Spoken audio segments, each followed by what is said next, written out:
They said the forest near Grim Lake River swallowed people whole, not in a metaphorical way, literally. The place had been shut off from campers for years after a group of hikers went missing. But Marcus Hale, 26, didn't believe in old tales. He and his friends Tessa, Logan, and Brooke craved the kind of thrill you couldn't find in the city. The more dangerous the rumor, the more tempting it sounded. The air grew heavier the deeper they went into the woods. By dusk, the fog had already begun to roll off the river. The surface shimmered dark red beneath the fading light, as if the river itself was bleeding. They pitched their tents right beside it. "Smells like iron," Brooke said, sniffing. Marcus laughed. "It's just mud." But Logan wasn't convinced. He found something in the dirt, a small charm made of bone, carved with strange, twisting symbols.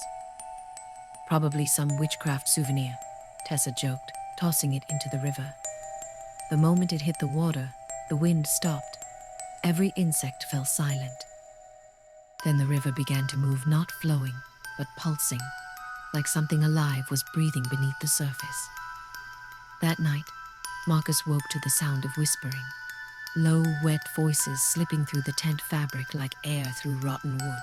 He peeked outside. Tessa was standing at the water's edge, her body swaying as if hypnotized. The mist around her clung to her skin like a second layer. He called her name. She didn't turn. Then she walked straight into the river and didn't come back up. Marcus ran forward, shouting, but Logan grabbed him. "Don't!" he hissed. "Look!" Shapes were moving beneath the black surface. Human shapes, crawling upward, their faces distorted, mouths open but silent. The river glowed faintly from within, and Marcus saw her there, Tessa floating, eyes wide open, skin gray. When they pulled back to the tents, Brooke started sobbing. "We have to leave now!" But the path they came from was gone, swallowed by fog so dense it looked like moving flesh. Then came the sound, that wet gurgling, like someone drowning but never dying. The river boiled violently and something crawled out. It wasn't walking, it was dragging itself, skin hanging loose, limbs bending in directions bones should never go. Its face was half rotted, and its mouth was filled with river stones and moss. "Help me," it whispered. The voice was Tessa's. Logan swung his flashlight and screamed. Dozens of arms were reaching from the river, gripping the mud, pulling themselves out. Each one was wrapped in strips of wet flesh, and every face they wore looked like Tessa. Marcus ran. He didn't stop until he hit the road. When police found him the next day, he was barefoot, clothes soaked, eyes bloodshot. He just kept repeating, "It doesn't drown them, it keeps them." They never found the others. But locals say that on nights when the mist rises, you can still see faces beneath the water begging, mouthing the same words over and over.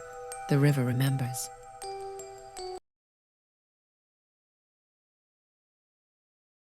The forest near Ash Hollow was said to be bottomless, an endless stretch of pine where sound never quite echoed right. Locals said the forest remembered every scream it ever heard. But Daniel Cross, a 25-year-old photographer, didn't believe any of that. He'd been chasing eerie landscapes for his next photo series and thought the cursed woods would make for the perfect backdrop. Along with his girlfriend Clara and their friends Eli and Sophie, they drove deep into Ash Hollow, far from any phone signal or road. They set up camp just as the sun fell. The pines stood like black walls around them, so tall they swallowed the sky. Even the wind didn't seem to reach this place, everything was still. While collecting firewood, Daniel found a tree marked with claw-like carvings, 5 deep grooves, each one filled with dried blood. Beneath it lay a half-buried camping backpack, old and stiff, with a torn patch that read, "If you hear it whisper your name, don't answer." He showed it to the group, laughing it off, but Eli looked pale. "My uncle told me about this place," he said. "They say the forest has a voice. It calls people into the trees and they never come back." That night, after a few drinks by the fire, they started hearing things. At first, it was just the rustle of branches. Then, a soft hum, like someone singing deep in the forest. Clara frowned. "Do you guys hear that?" Daniel turned his flashlight toward the trees. but the light only reached a few feet before it was swallowed by fog. Then came a voice, a faint whisper. Daniel. It was his mother's voice. He froze. His mother had been dead for 2 years. Who said that? Clara whispered. Daniel. The voice came again, closer this time, drawn out, wet and trembling. He stepped toward the sound despite Clara's desperate "don't." The fog thickened as he walked, and suddenly he saw something. A figure standing between the trees. It looked like his mother, only taller, her neck slightly bent, her head tilting side to side. He blinked. Her face split open, stretching from ear to ear, revealing rows of sharp, black teeth beneath skin that still looked human. Daniel stumbled back, screaming. From the camp, the others heard it, a strangled cry, followed by a crunch and the sound of something being dragged. When Eli and Clara ran toward him, all they found was Daniel's camera lying in the dirt, lens cracked, still recording.